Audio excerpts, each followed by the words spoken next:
I'm not going to yuck their yum any more than I already have. And I'm not going to edit any of this out. I'm tempted to. The voice in my head is like, dude, you should edit that. But I'm not.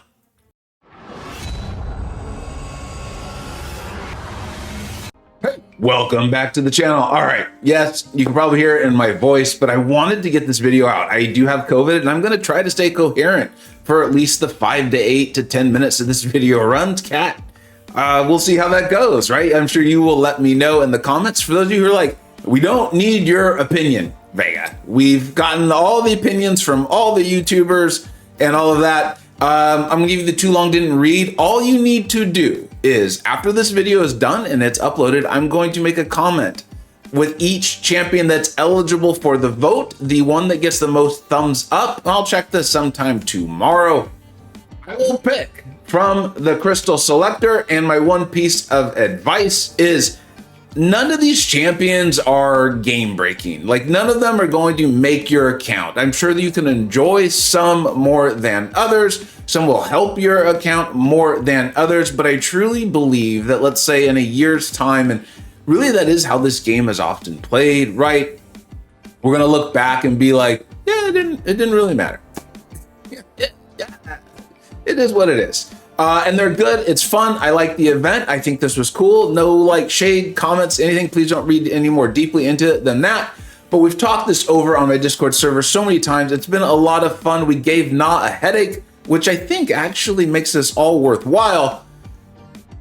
And there we are. Now I will give my advice on each of these champions, kind of give you what I think, how they would maybe fit into my account. But like I said, there's the too long didn't read. Go vote, thumb up the champion that you think is the most deserving. Maybe make a comment on that comment. I think that helps with the algorithm. Like, subscribe, hit the notification, all that stuff, you know what to do. All right, now, here we are with the science options. It is Ant-Man, and the quick synopsis for this is, you know, I said on the server, I think he is by far the most suited for today's game, like where the game is and where it appears to be heading. That buff immunity, we've talked about this, is like Titania and Cassie, is if you have a good champion and then you add buff immunity on top of it, holy smokes, they become a pretty awesome champion. His problem is that science is so amazing, or the negative on him. He also seems to really want that dupe. B McG has shown a lot of great Ant-Man gameplay and has even been kind of basically saying, you do want the awakened ability to really make him competitive, but you have to get them once to pull them a second time. I think he's very good, but when you look at my science roster, hello, that's 3 R2s already. I know I'm spoiling an opening video. It's fine, I'm sure. I don't pretend it didn't happen. But I've got 3 R2s already, and Joe fixed it as well on his way to being the next one. So, like I said, if you guys all vote Ant-Man, though, I'm going to pick him. I'll be very happy with it. All right, let's move on to the next class here, which is going to be skill. Yes, Black Panther can do a tremendous amount of bleed damage. He can. The day his buff went live, that was another one I just completely engrossed myself in. One was Hulk, the other one was Black Panther. Took down an outrageously fast takedown of Labyrinth of Legends. Coherency is going. Red Hulk.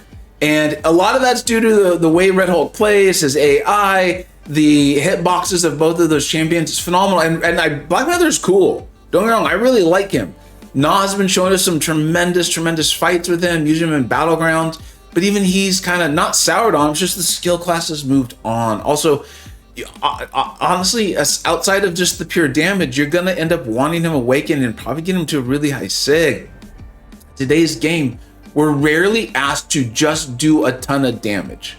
Doesn't mean that you won't find some uses for it, but in a very competitive, strong class, Black Panther, I think, you know, if you want the damage, you enjoy playing him, he's great. I think he's really fun. I also, and I reserve the right to change my mind on this later, but I think he is the most recoil friendly of all these champions, because I think you just get that first dash back, or maybe it's the intercept, either one, and he gets rid of those debuffs. So that's pretty cool too. Has some nice synergy. I think it's with Hercules. I did a video on that. So if you enjoy Hercules and you enjoy running recoil, Black Panther might be the one for you. Moving on, we will go to Mutant. Now, I had originally said that Emma was by far, for sure, my choice. Campo MC did a really great breakdown video on this. And I do think, you know, as far as advice is concerned, if you have you just hit Paragon, because I think you have to be Paragon for this, or if you don't and you're just growing your account, I think Emma's actually probably your best bet. She covers so much for you. However, right, with her immunities, things like that, I've done an Emma video. I really like the champion, and in a weird way, considering that Mutant hasn't had new champions in forever, aside from Danny, who's obviously right there, she feels dated.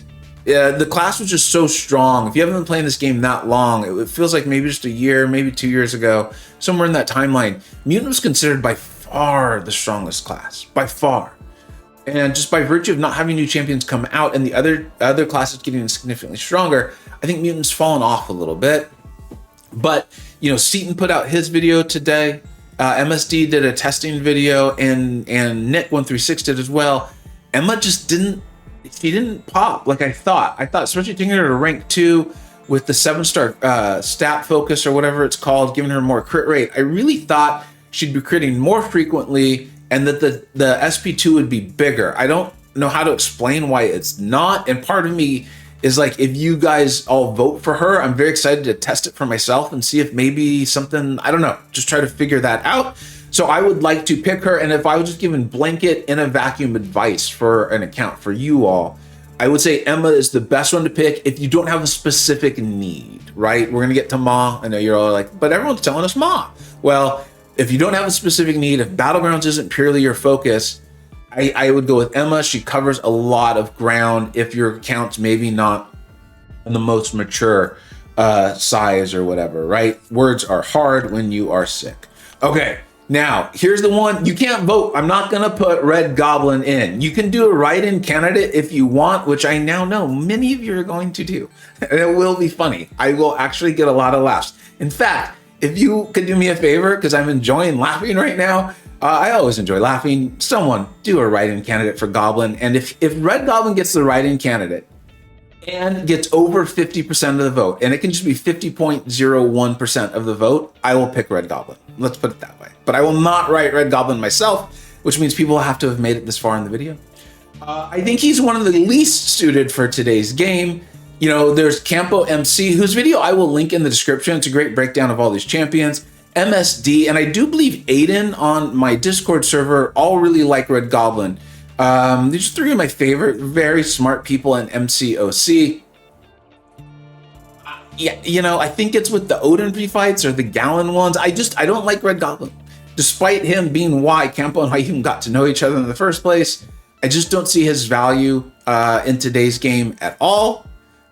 So yeah, I don't recommend. He's the one of the group that I can say, I don't think you should pick him. He's the one that I'm the most like, don't do that.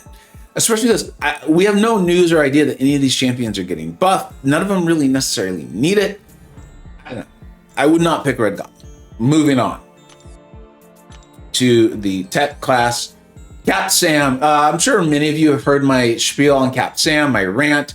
It's like they took, it feels like Danny in a lot of way, actually. It's like they took all these really powerful abilities and just threw them together, and they were like, cool. You got it? Good. Now go play. His flow, I just can't stand his flow. I don't enjoy playing him. I don't enjoy how his abilities work. Also, every time someone's like, Cap Sam does really good damage, you're like, you're running recoil, and you have them at full synergy teams. Like, yeah, I can't tell you that he's not doing good damage in the video you just showed me, but I can also say I don't know how realistic that is. Yes, there are some videos of him doing some cool stuff in Battlegrounds, but there's a reason why you never see anyone running him in Battlegrounds. He's a problematic defender. I know Ozfan loves him for the synergy with Captain America in Infinity War. I love that. I respect it. I'm not saying Captain America is bad. What I'm saying is I don't think he's anywhere near as good as the people who love him seem to think. I'm not going to yuck their yum any more than I already have. And I'm not going to edit any of this out. I'm tempted to. The voice in my head is like, dude, you should edit that. But I'm not. You want him awakened and you want him at extremely high sig, and that is to get him to have respectable damage. So please don't vote for Cap Sam. I would rather you guys write in Red Goblin and vote for him because I would find that funny. Let's leave it at that. And then last but not least, I think this is like the consensus pick. I don't know if Maw is necessarily suited wonderfully for today's game, but he is for Battlegrounds. He's frequently in decks. It's not just this crit me meta.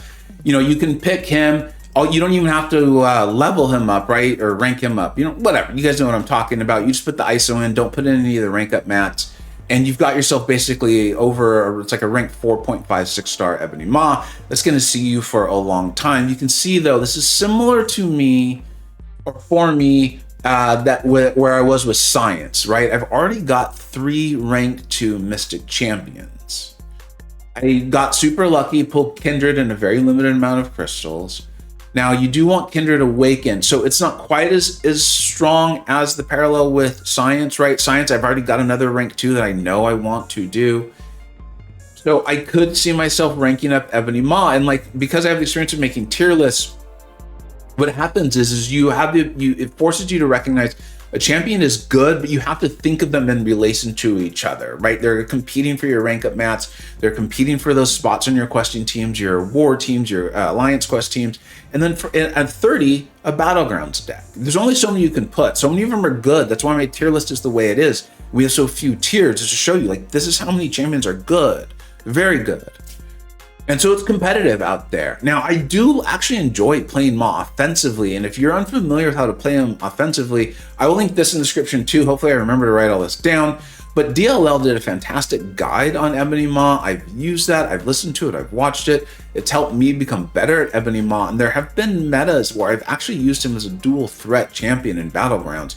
He's not the fastest, but that's how it kind of works. You pick these defensive-oriented champions, and then just the way the draft goes, you kind of back your opponent into a corner, right? We've all been there, and neither of you has great options, and you can pull Ebony Maw, and he can do some really good things for you. So I understand why he's the consensus kind of best choice. Battlegrounds is the hot new mode, and it does seem to be a very strong and popular mode. I know it's my favorite.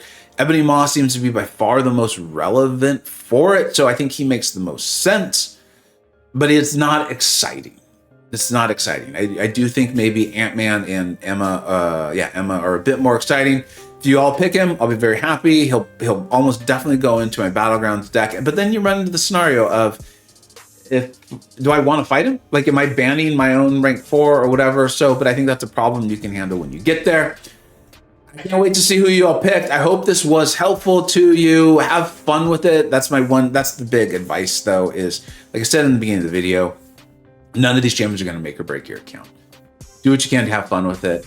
Have a blast. It's essentially a free 7-star, which is extremely cool. Thank you so much for watching. Take care.